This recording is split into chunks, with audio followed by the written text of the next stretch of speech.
While American bombs are falling on Tehran from above, Iran's new supreme leader is hunting enemies from within. Mojtaba Khamenei has been in power for less than a week. His father was killed 11 days ago. The cities he now leads are being pounded around the clock. And his first major domestic action as supreme leader is not a peace overture. It is not a diplomatic signal. It is a purge. Iran's intelligence ministry announced the arrest of 30 people it is calling spies, internal mercenaries, and operational agents of Israel and the United States. Iran's police chief went further, claiming 81 people in total have been detained for sharing what he called internal Iranian information with hostile media and enemies. Among those arrested, according to a Reuters report, is a foreign national accused of conducting espionage on behalf of Israel and the United States and acting as a proxy for two Gulf countries. A new supreme leader, a country at war, cities on fire, and the regime's first move on the home front is to start arresting people. Ask yourself this. When a government at war immediately turns its intelligence apparatus inward, starts hunting spies, detaining journalist sources, arresting anyone suspected of talking to the outside world, what does that tell you about how confident that government actually is? Drop your answer in the comments, because the answer to that question tells you more about the true state of this war than any press conference in Washington or any IRGC statement about waves of Operation True Promise. Let me give you the full picture, because what is happening inside Iran right now is the story that the military briefings are not telling you. For 11 days, the world has been watching this war from the outside. Missile counts, strike tallies, oil prices, body counts, the external metrics of a conflict measured in explosions and barrels. But inside Iran right now, something different is happening, and it matters enormously for understanding where this war goes next. The IRGC has been arresting dual nationals and foreigners on espionage charges for years. That is documented. That is not new. What is new is the scale, the speed, and the timing. 81 people detained, 30 identified as intelligence operatives, a foreign national named as an active proxy for Gulf states. All of this announced within days of a new supreme leader taking power, in the middle of the most intense bombing campaign Iran has ever experienced. That is not routine counterintelligence. That is a new government sending a message to its own population. The message is, we are watching. We know who is talking. And the cost of talking is arrest. In a country where Iran's internet connectivity dropped to 4% of normal levels during the war, 240 hours of near total blackout confirmed by cybersecurity watchdog NetBlocks, the regime is simultaneously cutting off the outside world's ability to see in and hunting anyone inside who might be helping them look. That is not the behavior of a government that feels it is winning as cleanly as its press releases claim. That is the behavior of a government that is afraid of what its own people might say if given the chance to say it. Receipt number one. What the IRGC actually said today and what it means. Iran's military statements today were extraordinary in their detail and their ambition. Let me walk you through them precisely because the language matters. The IRGC announced the 33rd and 34th waves of what it calls Operation True Promise 4. The 33rd wave targeted the Haifa oil and gas refinery and fuel storage facilities in Israel. They also claimed the complete destruction of the Hila Satellite Communication Center south of Tel Aviv, describing it as one of the primary communication hubs for Israeli air bases and fighter jets. The 34th wave, launched, the IRGC noted specifically, on the night commemorating a significant date in the Shia Islamic calendar, targeted what they described as military and logistical support bases belonging to the United States and Israel. The missiles used, they confirmed, carried warheads of over 1 ton each. Additionally, the IRGC claimed to have shot down multiple enemy drones over Iranian territory, an advanced orbiter spy drone over Isfahan, a Heron drone over Markazi province, a Heron TP drone near Tehran's airspace, and 2 Hermes 900 unmanned aerial vehicles over Loristan and Khuzestan provinces. And in the Kurdistan region of Iraq, 5 missiles were fired at what the IRGC called the headquarters of the aggressive American army at a base there. Now, the United States and Israel dispute the specifics of many of these claims. Independent verification inside Iran is nearly impossible, given the internet blackout. These are Iranian government statements and must be treated as such. But here is the part that is not in dispute. Wave 34. They are on Wave 34 of Operation True Promise 4, the operation that the entire planning framework of this war assumed would not get past Wave 1. The regime that was supposed to crack under pressure has instead developed a numbered wave system for its retaliatory strikes and is now into the 30s. Whether every individual claim is accurate or not, the operational tempo is real. The missiles being fired are real, and the IRGC is announcing each wave with religious framing, naming operations after Islamic commemorations, wrapping every strike in the language of sacred jihad. That is not military communication.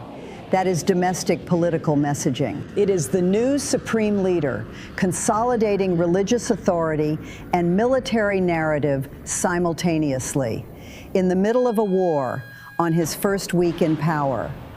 Receipt number 2. The foreign minister said the quiet part out loud. Iran's Foreign Minister Abbas Araghchi sat down with PBS News and said something that deserves to be read slowly and carefully, because it is the clearest statement of Iran's strategic position that has been made publicly by anyone on either side of this conflict. He confirmed that China, Russia, France, and other countries have contacted Iran requesting a ceasefire. He confirmed Iran has refused all of them. And then he said this: "We currently hold the upper hand. The cessation of this war is in the hands of the Islamic Republic of Iran. Whenever the Islamic Republic of Iran decides for this to stop, the ultimate decision rests with us." He did not say Iran was winning on the battlefield. He said Iran controls the timing of the end. That is a precise and important distinction. Iran is not claiming it has destroyed the American military. It is claiming it has the leverage to determine when this stops, and it is choosing not to stop yet. His reasoning was explicit. Iran accepted a ceasefire before, during the previous round of conflict, and what followed was a resumption of aggression. So this time, Iran is demanding 2 things before any ceasefire: full acceptance of responsibility by the United States and Israel for the aggression, and a guarantee, a verifiable, enforceable guarantee, that the attacks will not happen again. Those are not negotiating positions that close quickly. Full acceptance of responsibility means the United States publicly acknowledging it was the aggressor. No American president, least of all this one, is going to do that. And a verifiable guarantee of no future strikes is structurally impossible to enforce. Araghchi knows this. That is the point. He is not describing conditions for a ceasefire. He is describing conditions that ensure the war continues until the economic pain on the other side becomes politically unbearable. Receipt number 3. the Wall Street Journal story that changes everything. Here is the bombshell that landed today and is not getting the attention it deserves. The Wall Street Journal reported that Trump's own advisors have privately urged him to begin looking for an exit from this war. Not critics, not Democrats, not foreign governments, his advisors, the people in the room, the people who have access to the full intelligence picture, the full casualty figures, the full economic projections. They are privately telling the President of the United States to find a way out. The reasons cited? Spiking oil prices, concerns that a lengthy conflict risks triggering serious political backlash ahead of the 2026 midterms. Now compare that private reality to what Trump said publicly in Florida. Quote, "We're winning very decisively. We're way ahead of schedule. Most of their missiles are now destroyed. It's going to be ended soon." And then, in the same breath, if it starts up again, they will be hit even harder. That last line is not the language of a president who believes the war is almost over. That is the language of a president preparing his public for the possibility that it is not. And the Iranian foreign minister, watching the same signals, said today, "Every single effort they have made has utterly failed. Even now, they have not achieved their objectives." Two governments, one saying it is winning decisively and it will be over soon. The other saying it holds the upper hand and will decide when it ends. One of them has advisors privately pushing for an exit. The other just arrested 81 people to make sure nobody inside the country can contradict the official narrative. Both of them are communicating to their domestic audiences. Neither of them is telling you the whole truth. Here is what you need to understand about the crackdown specifically. The arrest of 81 people, spies, sources, people accused of talking to hostile media, is not just a domestic security operation. It is a signal about information control in a war where information is itself a weapon.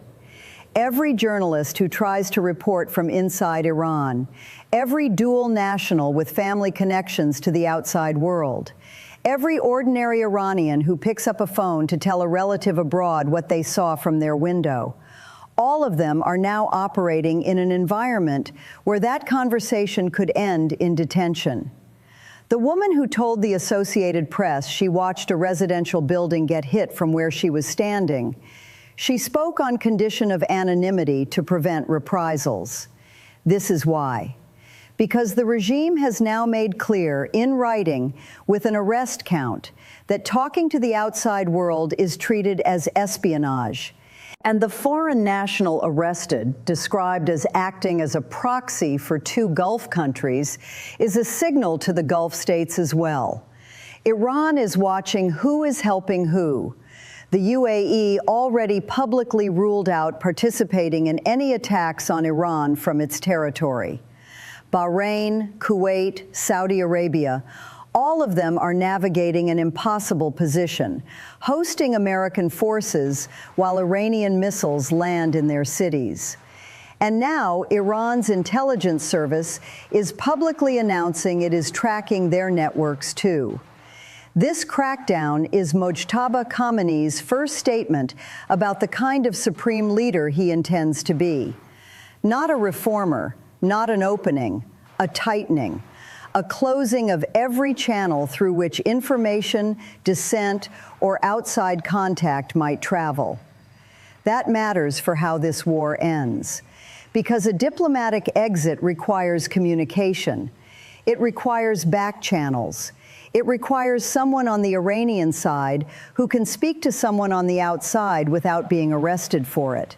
And right now, Iran is systematically eliminating those people.